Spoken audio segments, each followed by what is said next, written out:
Hi guys, നമ്മുടെ കേരളത്തിൽ ശരിക്കും പറഞ്ഞാൽ ഏറ്റവും ആദ്യത്തെ, എൻ്റെ ഒരു ഓർമ്മ ശരിയാണെങ്കിൽ ഏറ്റവും ആദ്യത്തെ എച്ച് ഐ വി ബാധിക്കപ്പെട്ട ഒരു സ്ത്രീ ചിത്ര എന്ന് പറഞ്ഞിട്ടുള്ള ഒരു സ്ത്രീയാണ്. കാരണം തൻ്റേതല്ലാത്ത കാരണത്താൽ, അതായത് ഭർത്താവ് മുംബൈയിലെങ്ങാണ്ടായിരുന്നു ജോലി, അപ്പോൾ അത് കാരണം കൊണ്ടാണ് എച്ച് ഐ വി ബാധിച്ചത്. പക്ഷേ അതൊക്കെ ഒരു സമയത്ത് നമ്മുടെ മീഡിയ എന്നല്ല, ആ സമയത്ത് ഭയങ്കര വാർത്തയായിരുന്നു. തിരുവനന്തപുരം മെഡിക്കൽ കോളേജ്, ചിത്രയിൽ, അതുപോലെ തന്നെ ആഴ്ചയിൽ അതിനെക്കുറിച്ചുള്ള സംസാരങ്ങളായിരുന്നു. കാരണം അന്ന് എച്ച് ഐ വി എന്ന് പറയുന്നത് ഒരു മാരകമായിട്ടുള്ള രോഗം ഇന്നും അത് തന്നെയാണ്. പക്ഷേ ഇന്ന് അതിനൊരു നിലവാരമില്ലാത്ത രീതിയിലുള്ള സാഹചര്യങ്ങളാണ്. അപ്പം നിങ്ങൾ ആലോചിച്ചാൽ മനസ്സിലാവും, എത്രയോ നടിമാർ എച്ച് ഐ വി ബാധിച്ചിട്ട് ഗവൺമെൻറ് ആശുപത്രിയിൽ ഒരാൾ പോലും തിരിഞ്ഞു നോക്കാനില്ലാതെ കിടക്കുന്ന അവസ്ഥകൾ നമ്മൾ ഒരുപാട് ആൾക്കാരെ കണ്ടിട്ടുണ്ട്. അപ്പോൾ അതുപോലെ തന്നെ ഞാൻ പ്രത്യേകിച്ച് പറയണത്, ഇന്നിപ്പോൾ ശരിക്കും കേരളത്തിൽ 30,000-35,000 പേർക്ക് എച്ച് ഐ വി ബാധിതരാണെന്ന് നമ്മൾ അറിഞ്ഞിട്ടും സ്വാതന്ത്ര്യത്തിന് വേണ്ടി പോരാടുന്ന കുട്ടികളോടാണ് എനിക്ക് പറയാനുള്ളത്. ഈ എച്ച് ഐ വി എന്ന് പറയണത് ബാധിച്ചു കഴിഞ്ഞാൽ നിങ്ങൾ ഏതെങ്കിലും ഒരു വീഡിയോകളൊക്കെ എടുത്തുകൊണ്ട് നോക്കുക. എച്ച് ഐ വി എന്ന് പറഞ്ഞാൽ എച്ച് ഐ വി എന്ന് പറഞ്ഞാൽ തന്നെ പ്രതിരോധശേഷി ഇല്ലാതാവുക, എന്തെങ്കിലും ഒരു അസുഖങ്ങൾ വന്നാൽ മാറാതിരിക്കുക എന്നുള്ളതൊക്കെയാണ് എൻ്റെ ഒരു കേട്ടറിവ്.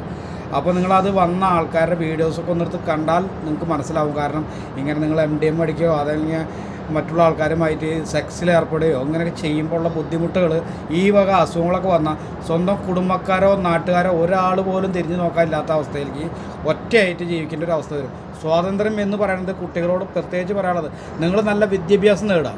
നല്ല വിദ്യാഭ്യാസം നേടി നിങ്ങൾക്ക് നല്ല ജോലിയിൽ പ്രവേശിക്കണം. ഇപ്പോൾ പെണ്ണുങ്ങൾക്കായാലും ഏറ്റവും കൂടുതൽ സ്വാതന്ത്ര്യമുള്ളൊരു കാലഘട്ടമാണത്. ആ സ്വാതന്ത്ര്യം നിങ്ങൾ മിസ്യൂസ് ചെയ്യരുത്. നിങ്ങൾ നല്ല ജോലിയിൽ കയറുക. ഇപ്പോൾ എത്രയോ ആൾക്കാർ പഠിച്ച് നല്ല നല്ല ഉന്നത ജോലിയിൽ ഇരിക്കുന്നത്, അവർക്കൊക്കെ കിട്ടേണ്ട റെസ്പെക്റ്റ് അവർക്ക് തന്നെ കിട്ടുക തന്നെ ചെയ്യും.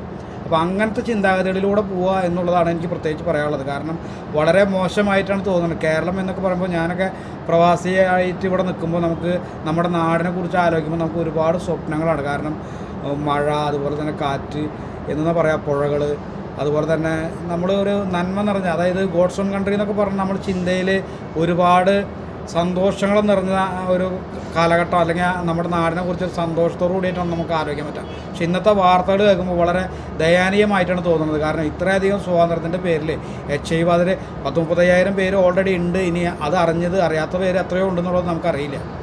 അപ്പോൾ അതിനുള്ള സാഹചര്യങ്ങൾ ഉണ്ടാക്കാതിരിക്കാൻ പരമാവധി ശ്രമിക്കുക. പിന്നെ പ്രത്യേകിച്ച് ഞങ്ങൾക്ക് പറയാനുള്ളത്, അച്ഛനമ്മമാരോടും സഹോദരങ്ങളോടും കൂടിയിട്ടാണ് പറഞ്ഞത്, സ്വാതന്ത്ര്യം നിങ്ങൾ കൊടുക്കണം. പക്ഷെ അത് ആവശ്യമില്ലാത്ത കാര്യത്തിന് മിസ്യൂസ് ചെയ്യാൻ വേണ്ടി കൊടുക്കരുത്. നമ്മൾ മക്കളെ, ഇപ്പം ഞാൻ ഉൾപ്പെടെ മക്കളെ ഒരുപാട് സ്നേഹിക്കുന്ന ആൾക്കാർ തന്നെയാണ്. പക്ഷേ മക്കൾ അതിൽ വിട്ട് പോകണമെങ്കിൽ അത് കൺട്രോൾ ചെയ്യാനുള്ള കഴിവ് കൂടി നമ്മുടെ കാരണന്മാരുടെ കയ്യിൽ വേണം. കാരണം കാരണന്മാരും ഇപ്പോഴത്തെ ഭർത്താക്കന്മാരും കാരണന്മാരും എല്ലാവരും ഒരൊറ്റ കാറ്റഗറിയിലാണ് പോകുന്നത്. കാരണം വെച്ചിട്ടുണ്ടെങ്കിൽ ഒരുപാട് സ്വാതന്ത്ര്യം എന്ന് പറയുന്നത് നമുക്ക് വായിക്ക് തോന്നി പറയാനോ അല്ലെങ്കിൽ നമുക്ക് തോന്നി വരെ നടക്കാനുള്ളതല്ല സ്വാതന്ത്ര്യം.